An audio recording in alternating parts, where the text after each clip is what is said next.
Welcome back to Roaming with Restless Women. Today, I'm so excited to have Carissa Karban. Carissa is just an amazing person. I have just recently met her. She and I share a love of traveling, and she's on a road trip right now. So I'm a little envious. I wish I was doing it again this year. But Carissa is a co-founder of two innovative ventures that blend technology along with healing. One is a multimodality community dedicated to navigating change, uncertainty, and personal transformation. And the other is a cozy AI-driven video game that embeds principles of self-awareness, loving kindness, and environmental consciousness. Carissa's work is rooted in her own healing journey, where she's learned to embrace the power of slowing down, prioritizing self-care, and challenging the relentless hustle culture. She specializes in creating nurturing containers for leaders to reconnect with their bodies and minds, allowing them to bridge the gap between cognitive awareness and embodied wisdom. Welcome, Carissa. I'm so excited to have you. Thanks, Julie. It's an honor and a privilege to be here. Thanks so much. Okay, I want to know all about the little puffy things behind you. Let's start out with that. So they're cute. They are cute. Yes, that is all by design. Yeah, Astro Puffs is it's a beautiful, cozy video game. Think like Hello Kitty vibes, in that cozy simulation space. And it's really a video game that's designed to use breakthrough technology, right? We have all of these AI bots and think Chat GPT now being embedded into video games. There are a lot of gaming studios with a lot more money working on something similar, but we're doing it in a way that is really unique to us. My co-founder and I are both on this healing, kind of path to enlightenment journey. And so we're embedding a lot of those principles into the gameplay. So for us, it's not just about profit and getting people onto the game. It's really about creating a better world where we are in community and connection with ourselves so we can be in connection with others. That's beautiful. Having watched, I'm not really much of a gamer. I'm a little older than that, unfortunately, or fortunately, depending on how you look at it. But my kids were, obviously, and still are, to be honest with you. And some of the emotion that I have just literally standing on the sidelines and watching them can create so much anxiety and stress. I I'm glad that someone is taking a look at how do we turn that around and make it more helpful for the human race, frankly. Yeah, I think about a lot, you think about media, right? Where we know a lot about how our brains have evolved, and we know that we Yes. have this like negativity bias. We know we have a kind of a predication towards dopamine addiction. And think about social media, right? Where we want to sort of colonize and capitalize people's attention. And so it's easier to tap into that negativity bias. It's easier to, Yeah. you think about all the clickbait, right? Of like the world's getting worse and everything's going to hell and all of these things. And it keeps us consumed and it keeps us in that dysregulated, anxious state. And so our game is really founded in helping people to regulate in their nervous system, because if we're constantly hustling, if we're constantly doing, and we never give ourselves a chance to slow down and say, what would I like to do with my free time? What would it be like to play and to come back to myself? If we're always on that hamster wheel of hustle, then the system keeps running the way that it's been running and we maintain the status quo. So our game is really designed to give us a chance to slow down and remember what it was like to play, right? As kids, we don't have to remind kids to play. We get up in the morning really excited to go out and use our imagination, use our creativity. But today we're so bogged down in doing the right thing and checking all the boxes. And then when we add video games on top of it, like you said, right, watching other people even play video games, let alone Uh-huh. being the one playing the game, we can feel a lot of that anxiety. There's a lot of violence, and especially in multiplayer games, the idea of keyboard courage, right, where people are saying and doing things that are really egregiously cruel and unkind towards each other because we have the distance of a screen or the distance of geography. We're not close to each other, and so our game is really founded in principles of safety and loving kindness.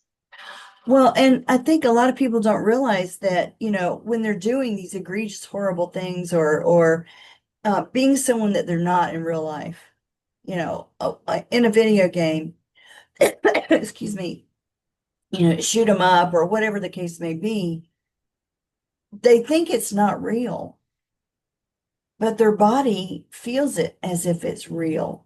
Yep, So you are doing those things, at least your body thinks you are. exactly. And, that can really build up. I've had so many interviews over the last year of people who have had strokes, who have, just had all kinds of nervous system problems that they've actually had to go out and deal with. I've had doctors that specialize in nervous system issues. So, tell me a little bit about how you came across this idea to change all of this stuff. What was your trigger? So I'll speak a little bit about my co-founder. So he and I have both been on this path of our own healing journey, our own path to enlightenment. For him, it's been close to 30 years. For me, it's been closer to about 15 years. And we really understand exactly what you just said, right? Our minds don't necessarily distinguish between reality and imagination very well. We feel things in our body and we create, right? We know the phrase perception is reality. So the ways that we're thinking in our head, the stories we're telling ourselves, about other people, really determines the state that we live in. And if we're constantly getting down on ourselves, if we're constantly feeling like we need to be doing more and hustling more, we're never good enough. I've worked with people in the past who say, I'm afraid to let go of that judge or that narrative because I don't want to be complacent, right? And that's all part of the game.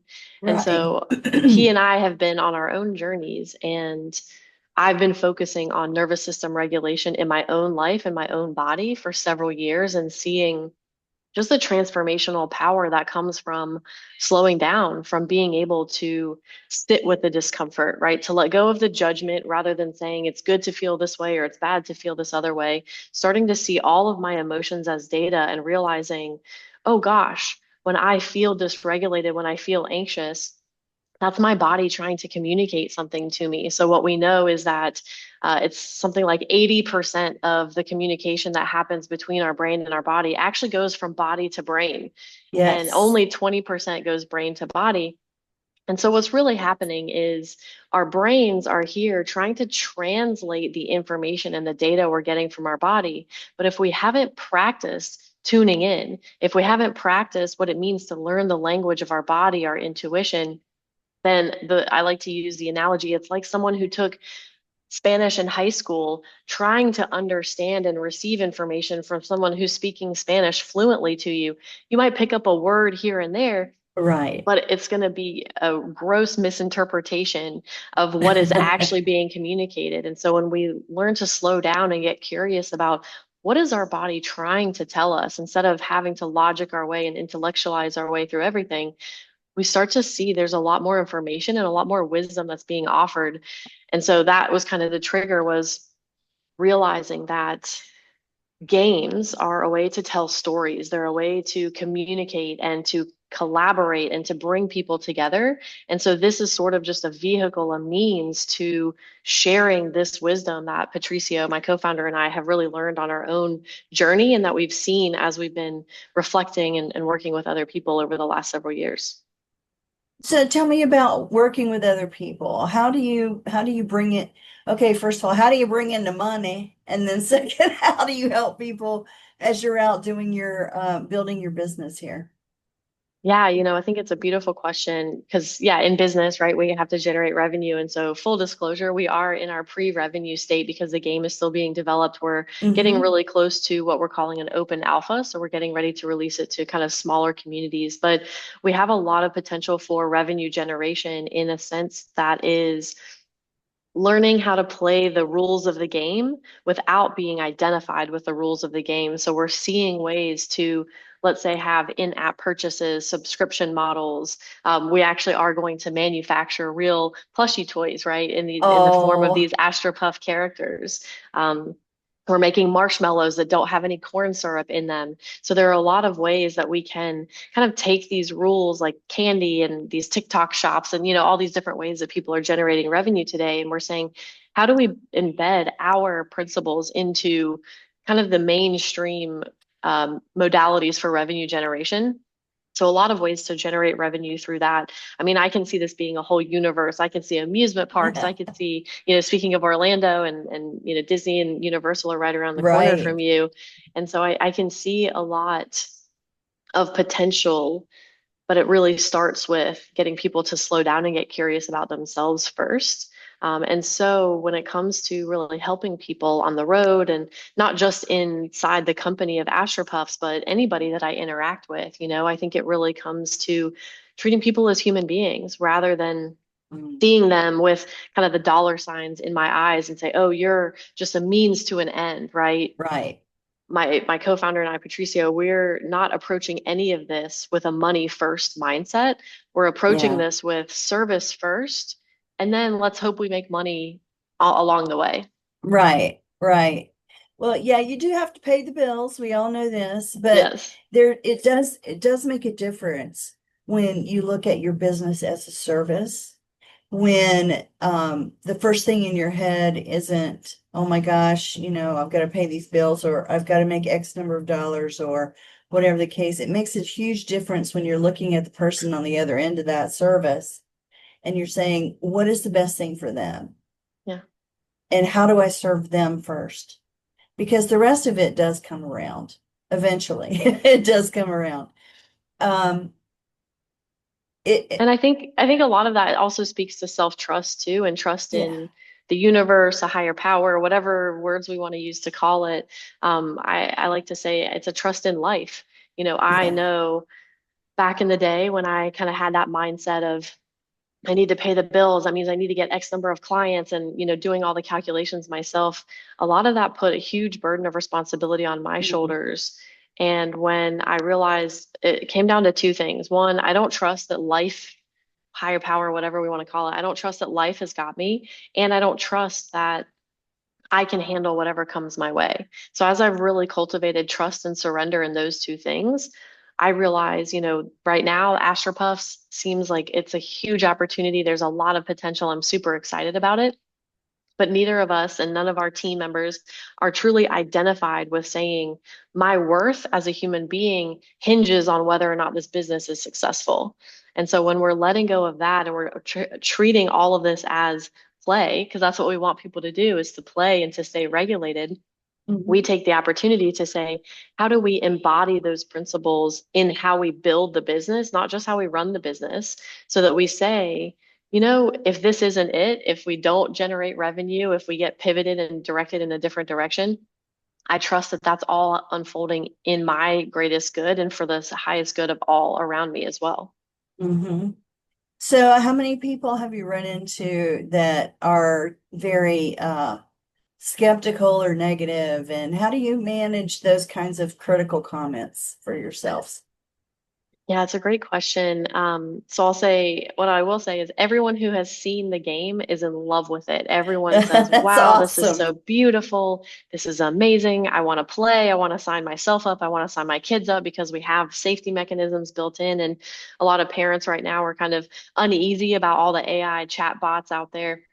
And so we're building guardrails of safety into the game so parents have the peace of mind knowing that their kid can play this and they're not going to get abused by other players or by these agents. And so a lot of people who are seeing the game are saying, oh my gosh, tell me more. When can I play? When can I buy it? Yay. Um, and we are meeting with a lot of investors. We're currently in our pre-seed fundraising round. We're a little over halfway to our goal in our pre-seed round.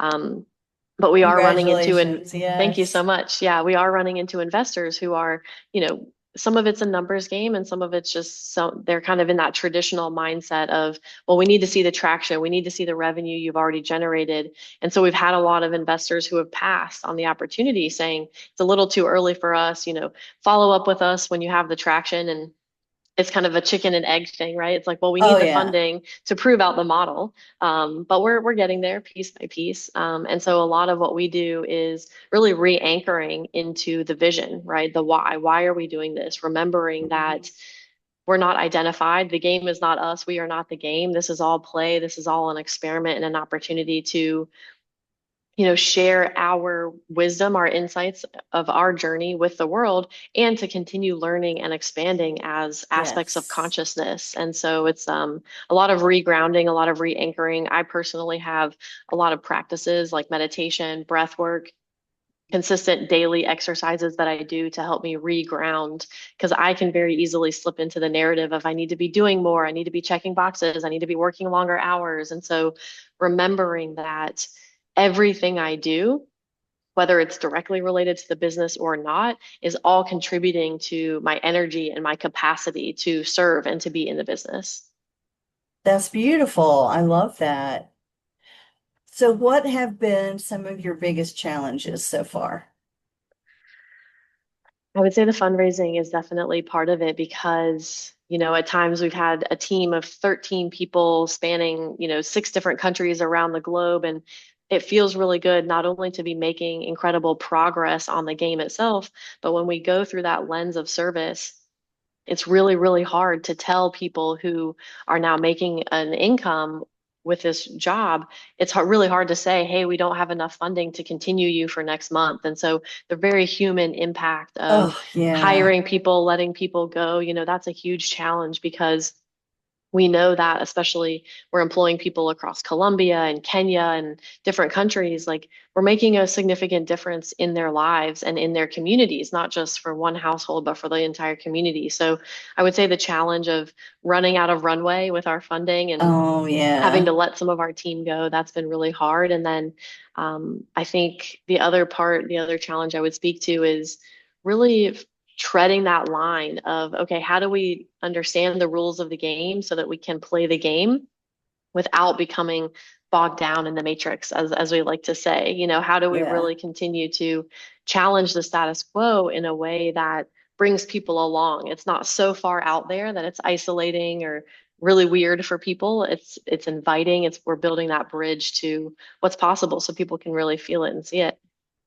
Well, and it's not a dichotomy. It's not you versus them. It No, is, definitely not. there's a reason why games exist. And there's a reason why we have games in the cyber world, and technology. There's good in some of that. Yep. So you don't want to like any kind of big revolution always takes the best with it. Mhm. And there are good things that come from the gaming industry. There's community and there's, I don't know, whatever you think it might be. I Yeah, don't yeah. I mean, really. the community aspect, right? Like you Yeah. think of World of Warcraft, a game that's been around for over 20 My years, and gosh, yes. people have met their spouses through playing this game, and they've created community. And, so I think the community aspect is really great. And one other thing I'll speak to that's not exclusive to gaming, but even television, it also shows us the adjacent possible. So Yeah. we like to use video conferencing as the example, when people were watching Star Trek back in the day and you'd see these holograms or screens where they're Yeah. talking to people who aren't there. When that came out, that was really far-fetched technology. And now look at us, right? It's very commonplace today to be talking to people who are across the state, across the country, across the globe. And that's all because I like to use the Roger Bannister example of the 4 minute mile, right? It's not possible until we see that it's someone can do it. And so with the Right. gaming industry, it's also a way to explore our creativity and our imagination without being anchored into what is possible today. And it gives us, the opportunity to really build bridges towards something that doesn't even exist today. And that's something we want to do with Astro Puffs as well, is allow people to explore their creativity in that safe, expansive, unlimited environment. And then we can start to say, oh, if I can do this in a game, how might I do this in real life? Exactly. All right. I have a lot of senior listeners. Okay. So, of course, with any new thing, we're going to be hesitant. And I'm putting myself in that bucket, even though I'm I have no problem with AI. I use it, I don't use it like optimally, whatever. My thing is with elder people, we want to know what is it going to do for me because I don't have time to learn all this other stuff if it's not going to do Hmm. something for me. Totally. For those in our age group, who may feel scared of AI. They hear all these horror stories, they believe half of them. Tell me, what do you say to those individuals about new Mm. technology? I'd say that there were a lot of people saying the same thing about the car. A lot of people Yeah, saying the same thing about an airplane, right? You expect me to get in a box and fly in the sky? Like that sounds so dangerous. That sounds so crazy. So I would say, first and foremost, I'd say trust your intuition because I think that, Mhm. and notice I say intuition, not necessarily the like scared egoic narrative that says Oh, like, yeah, don't that's do in this, your don't do that. head. Yeah, Yeah, exactly, exactly. But trusting your intuition because I will admit I was an early skeptic of AI. You know, a lot of my background in engineering. And so when I studied the ethics of engineering, I was amazed at how often we say, can we, before we say, should we? And so I saw the yes, advent of AI and was really worried for a while, thinking, oh my gosh, like we're not putting guardrails, we're not regulating this. There are going right. to be nefarious players who want to use this for kind of their own Always. dark purposes always. Um, and so I was a very early skeptic of AI and I just saw everyone really latching onto it. And then I started to shift my own narrative, my own mindset to say, you know, the train's leaving the station whether I'm on it or not. And Yep, so, how might I influence, right? If the thing that's coming up for me is, let's say, a fear or a worry that it's AI is going to be infiltrated with all this negativity and yeah, competition and comparison and all these things. Okay, well, if that's what the data, my emotions are telling me, how can I be part of infusing love and kindness into the greater ecosystem of the machine learning, right? Because it's taking all of the information that's being put into it. And so I said, how can I contribute in a way that I think is really positive and is going to help lead us in the direction I'd like to see us move?